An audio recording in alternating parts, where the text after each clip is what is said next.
And we're back to more Let's Play Xenosaga Episode 1. Let's head out of Shion's room and we're gonna get an email from Yuki.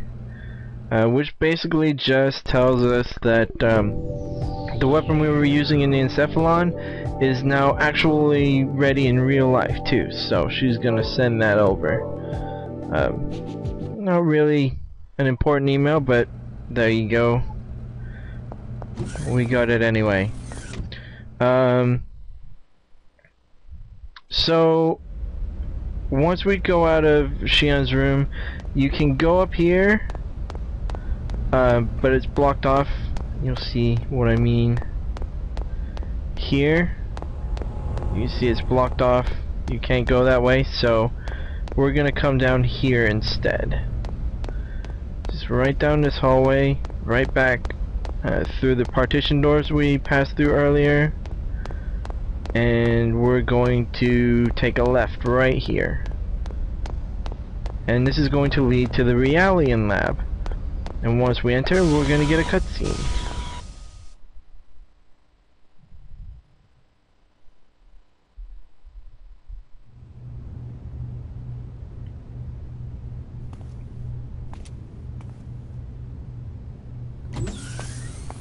Hello, you rang? My apologies, Miss Uzuki. It seems we're constantly in need of your help. No problem, Lieutenant. I want everyone to be healthy and happy too, after all. So, what's the problem today? Well, I'm trying to teach them some new battle algorithms to better reflect the unit's reorg. But the integration is not going very smoothly. You're right. He's rejecting the data. Let's see.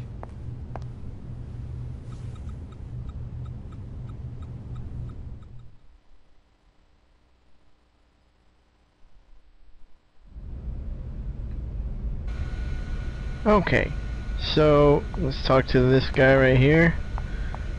Just need to check the Realians lying on the maintenance beds.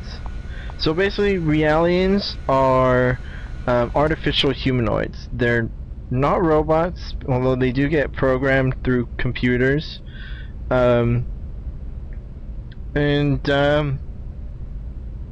Each one, excuse me, each one has their own kind of quirk, like a humanoid trait, and they don't always know how to handle it because, again, they're not true humans. It's all been programmed into them, so they have these little quote-unquote errors, and Shion is helping them get through them, basically. So yeah, so you want to talk to each one of these guys on the bed. Each one of them has their own little thing that they talk about. This should be the last one, I think. Come on, talk to, there you go.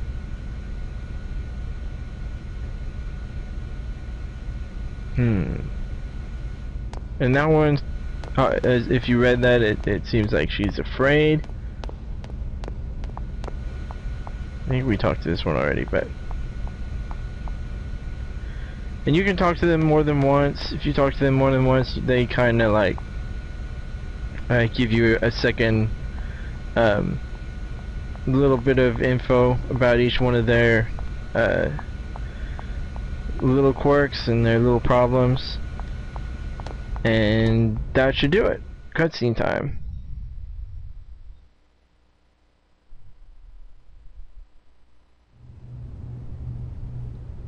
Well, I've made some adjustments, but please contact 3rd Division once we return.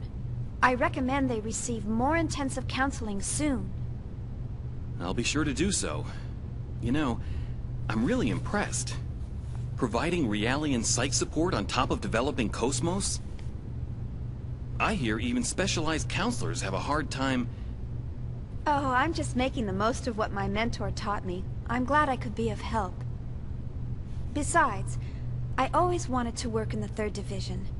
Actually, I'm thinking about requesting a transfer once my current work's finished. But Vector's first R&D division has the best researchers in the organization. Everyone knows not just anyone can get in there. Are you sure that you want to transfer? Oh, yes. Besides, my family's always asking, how did you get assigned to the 1st Division? There must have been a mistake in the paperwork. Who knows? Maybe they're right. Besides, I want to learn so much more about them. What's learning about them going to do for you? Lieutenant Virgil.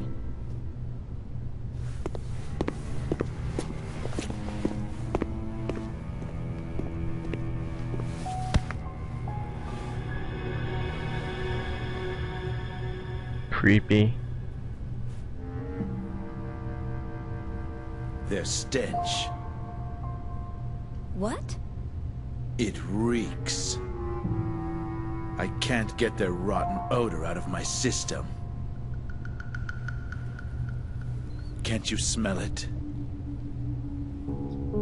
It makes me sick to my stomach. Huh? What are you...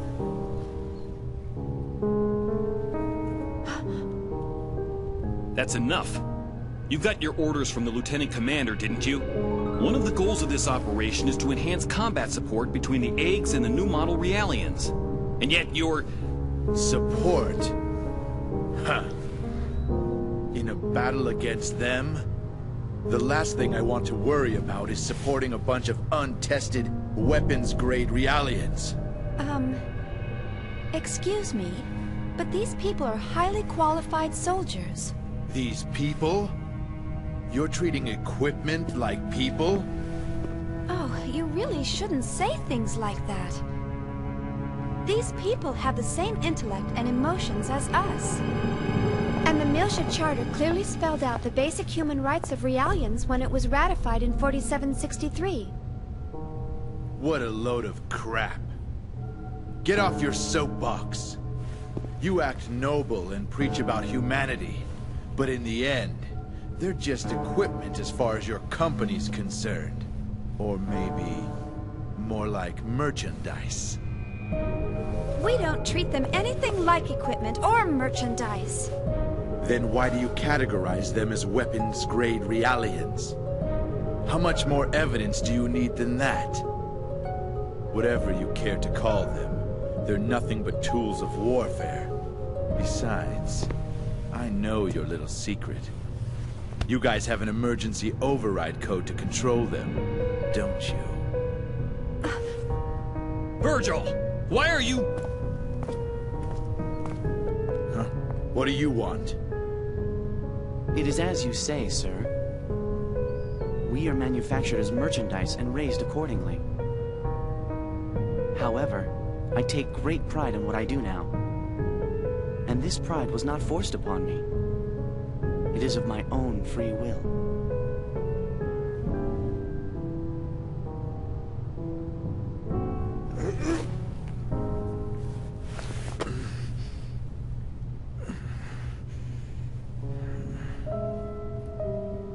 Free will, huh?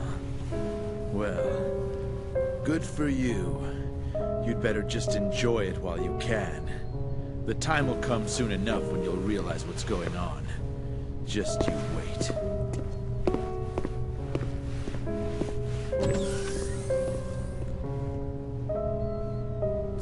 Is he a DME addict?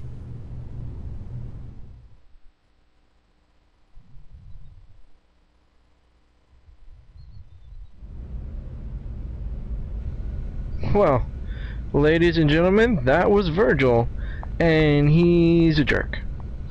So you may have noticed right there at the end, Shion was asking what a DME addict is. Basically, a DME addict is someone who consumes Realian flesh. It's supposed to be very addicting, like it's like a drug. And Virgil's one of the people who do that kind of thing, and we'll learn a little more about it as we go along. Just remember that that's what a DME addict is, so when you hear someone refer to it, there you go, you know what it is. So yeah, so I think this is a good place to stop at. Next time on Xenosaga episode 1, Hopefully we get to present our data to the captain. We'll see. See you then.